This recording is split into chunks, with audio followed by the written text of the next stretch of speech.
Welcome back to my channel. എല്ലാവർക്കും സുഖമാണെന്ന് വിശ്വസിക്കുന്നു. ഇന്നത്തെ വീഡിയോ എന്ന് പറയുന്നത് ഇച്ചുവിന് ഭയങ്കര ഇഷ്ടമാണ് സൂപ്പ്. ഫുഡ് കഴിക്കാൻ എവിടെ ചെന്നാലും ആദ്യം പറയുന്നത് സൂപ്പ് സൂപ്പ് സൂപ്പ്. അപ്പം ഏത് സൂപ്പായാലും ഇങ്ങനെ പ്രത്യേകിച്ച് സൂപ്പൊന്നുമല്ല, എല്ലാ സൂപ്പും ഇഷ്ടം. അപ്പം ഇജു ഡ്യൂട്ടി കഴിഞ്ഞ് വരുമ്പോഴത്തേക്കും നമുക്ക് വേഗം പോയി ഇതിൻ്റെ ഫേവറേറ്റ് സൂപ്പ് റെഡിയാക്കി വയ്ക്കാം. സർപ്രൈസ്. അപ്പം നമുക്ക് വേഗം പോയാലോ.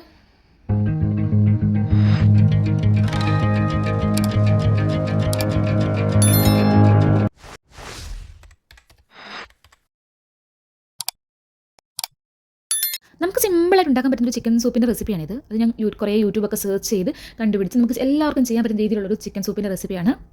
അപ്പം ഇതിന് നമുക്ക് ആദ്യം വേണ്ടുന്നത് ചിക്കനാണ്. ഞാൻ എടുത്തിരിക്കുന്ന ചിക്കൻ്റെ ബ്രസ്റ്റാണ്. ചിക്കൻ്റെ എല്ലൊക്കെ ഇഷ്ടമുള്ളവർക്ക്, എല്ലൊക്കെ കടിച്ചിനൊക്കെ ഇഷ്ടമുള്ളവരുണ്ടല്ലോ, അപ്പം അങ്ങനെയുള്ളവർക്ക് ബോൺ സൂപ്പും ഉണ്ടാക്കാം. ഞാനിവിടെ ചിക്കൻ ബ്രസ്റ്റാണ് എടുത്തിരിക്കുന്നത്. ചിക്കൻ ബ്രസ്റ്റ് നല്ലോണം കഴുകി വൃത്തിയാക്കി അതിൽ കുറച്ച് വെള്ളം ഒഴിച്ച് ഉപ്പും കുരുമുളകും ഇട്ട് നമുക്കൊന്ന് ആദ്യം വേവിച്ചെടുക്കാം. അത് എല്ലാം ചെയ്ത് ഞാൻ കുക്കറിലാക്കി 2 വിസിൽ വെക്കാനായിട്ട് വെച്ചു. ചിക്കൻ അവിടെ നിന്ന് വേവുന്ന സമയത്ത് നമുക്കിനി വേണ്ടുന്ന ബാക്കി ഇൻഗ്രീഡിയൻസ് ഒക്കെ സെറ്റ് ചെയ്ത് വെക്കാം. ഇതിൻ്റെ മെയിൻ ഇൻഗ്രീഡിയൻ്റ് എന്ന് പറയുന്നത് വെളുത്തുള്ളിയും ഇഞ്ചിയുമാണ്. അപ്പോൾ അത് നല്ല രീതിക്ക് എടുത്തുക. ഗ്യാസിൻ്റെ പ്രോബ്ലമൊക്കെ നല്ലതാണ്. പിന്നെ വേണ്ടത് റാഗിപ്പൊടിയും കോൺഫ്ലോറുമാണ്. ഏതെങ്കിലും ഒന്നായാലും മതി. ഇപ്പോൾ എൻ്റെ 2 ഉണ്ടായതുകൊണ്ട് ഞാൻ 2 ഓരോ സ്പൂൺ വെച്ചെടുത്തു. ഒന്നേ ഉള്ളെങ്കിൽ ഏതെങ്കിലും ഒരെണ്ണം 2 സ്പൂൺ വെച്ച് എടുക്കുക. ഇത് നല്ലോണം വെള്ളത്തിൽ കലക്കി വയ്ക്കുക. എന്നിട്ട് അപ്പോഴത്തേക്കും നമ്മുടെ ചിക്കനൊക്കെ വെന്തു. അതിന് ചെറിയ ചെറിയ പീസായിട്ട് മുറിച്ച് വെച്ചു. ഇനി നമുക്കൊരു പാത്രം വെച്ചാൽ കുറച്ച് എണ്ണ ഒഴിച്ച് എണ്ണ ചൂടാകുമ്പോൾ വെളുത്തുള്ളി ഇഞ്ചി ഇട്ട് ഒന്ന് മൂപ്പിച്ചെടുക്കുക.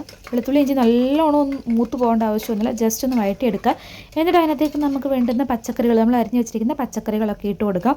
ഇതിനകത്ത് ഞാൻ എടുത്തിരിക്കുന്നത് സവോള, carrot, spring onion, sweet corn, tomato, capsicum ഒക്കെയാണ്. ബ്രൊക്കോളിയൊക്കെ ഇഷ്ടമുള്ളവർക്ക് ബ്രൊക്കോളിയൊക്കെ ഇട്ട് കൊടുക്കുക. അതെല്ലാം ഇട്ട് അത് നല്ലോണം ഒന്ന് മൂപ്പിച്ചെടുക്കുക. ഇതൊക്കെയാണ് ഞാൻ എടുത്തിരിക്കുന്ന വെജിറ്റബിൾസ്. പിന്നെ മല്ലിയില ഇടേണ്ടവർക്ക് മല്ലിയിലൊക്കെ ഇടാൻ കിട്ടും. എനിക്കതൊന്നും വലിയ താല്പര്യമില്ലാത്തതുകൊണ്ട് ഞാൻ അതൊന്നും ഇട്ടില്ല. ഇതെല്ലാം കൂടി ഇട്ട് നല്ലോണം ഒന്ന് വഴറ്റിയെടുക്കുക. ഇത് നല്ലോണം വഴണ്ട് അങ്ങ് നമ്മൾ സാധാരണ മെഴുക്കോട്ട് വെക്കുന്നുള്ളൂ ആവണ്ട, ജസ്റ്റ് ഒന്ന് മൂത്താൽ മാത്രം മതി. എന്നിട്ട് നമ്മൾ എടുത്ത് വെച്ചിരിക്കുന്ന ചിക്കനില്ലേ, ചിക്കൻ അരിഞ്ഞ് വെച്ചിരിക്കുന്ന ചിക്കൻ എടുത്ത് ചിക്കനും കൂടി ഇട്ട് ഒന്ന് ജസ്റ്റ് ഒന്ന് വഴറ്റിയെടുക്കുക. എന്നിട്ട് നമ്മൾ കലക്കി വെച്ചിരിക്കുന്ന റാഗിപ്പൊടിയും അതുപോലെ തന്നെ കോൺഫ്ലോറും അത് രണ്ടും കൂടി ഒഴിച്ച് നല്ലോണം ഒന്ന് മിക്സ് ചെയ്തെടുക്കുക. അത് മിക്സ് ചെയ്തിട്ട് പിന്നെ നമ്മൾ ചിക്കൻ വേവിച്ച വെള്ളമില്ലേ, ചിക്കൻ വേവിച്ചിരിക്കുന്ന ആ വെള്ളം മൊത്തം കൂടി ഒഴിച്ച് നല്ലോണം ഒന്ന് മിക്സ് ചെയ്തെടുക്കുക. പിന്നെ നമ്മൾ ശ്രദ്ധിക്കേണ്ടത് റാഗിപ്പൊടിയൊക്കെ ഇട്ടതുകൊണ്ട് തന്നെ അടുക്കി പിടിക്കാനുള്ള ചാൻസ് ഉണ്ട്. അതുകൊണ്ട് നല്ലോണം ഇളക്കി കൊടുത്തോണ്ടിരിക്കണം, നല്ലതുപോലെ ഇളക്കി കൊടുത്തോണ്ടേയിരിക്കണം. അത് ശ്രദ്ധിക്കേണ്ട കാര്യമാണ്.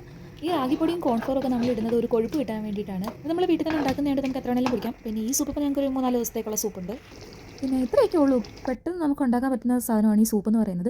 പിന്നെ നമ്മൾ ആദ്യം ചിക്കനിലിട്ട കുരുമുളക് ഉപ്പും മാത്രമേ ഉള്ളൂ. അപ്പോൾ ടേസ്റ്റൊക്കെ നോക്കിയിട്ട് ആവശ്യത്തിനുള്ള കുരുമുളക് ഉപ്പും കൂടെ ഇട്ട് നല്ലോണം ഇളക്കി കൊടുക്കുക. അങ്ങനെ നമ്മുടെ സൂപ്പ് റെഡി ആയിരിക്കുന്നു. ഇത്രേ ഉള്ളൂ. അവർക്ക് സിമ്പിളായിട്ട് വീട്ടിൽ ചെയ്ത് നോക്കാൻ പറ്റുന്ന സൂപ്പാണ്. നമുക്ക് കുറച്ച് സാധനങ്ങൾ മാത്രം മതി ഈ സാധനങ്ങളൊക്കെ ഉണ്ടാക്കാനായിട്ട്. എല്ലാവരും വീട്ടിൽ ട്രൈ ചെയ്ത് നോക്കുക. നല്ല ഹെൽത്തി ആയിട്ടുള്ള സൂപ്പ്. അപ്പോൾ നമുക്ക് നെക്സ്റ്റ് വീഡിയോ കാണാം.